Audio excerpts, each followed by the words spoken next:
আসসালামু আলাইকুম। How doing ladies and gentleman? নিশ্চয়ই ভালো আছেন আপনারা সবাই।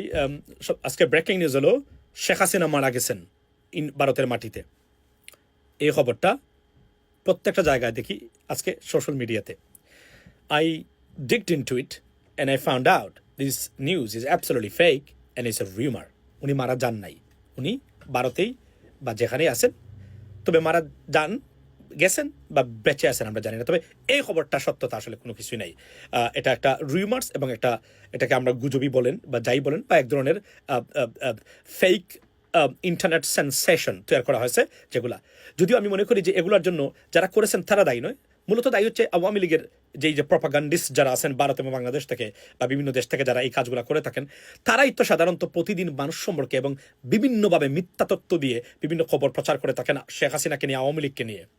এটার জন্য হয়তো এটা একটা রিটেলিয়েশন বা কেউ এটা চেষ্টা করেছেন, but what I have found is that this news is absolutely false.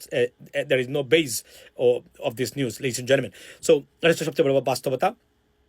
আর অনেকেই বলছেন যে তার যে বক্তব্য যেগুলো সেটা এআই দিয়ে তৈরি।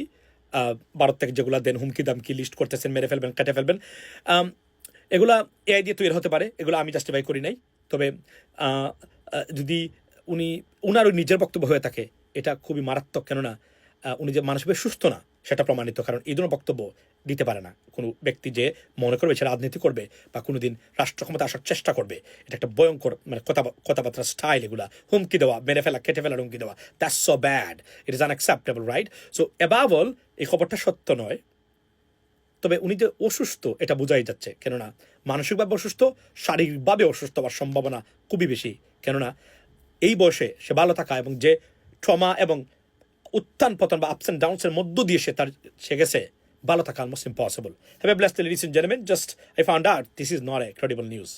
আসসালামু আলাইকুম।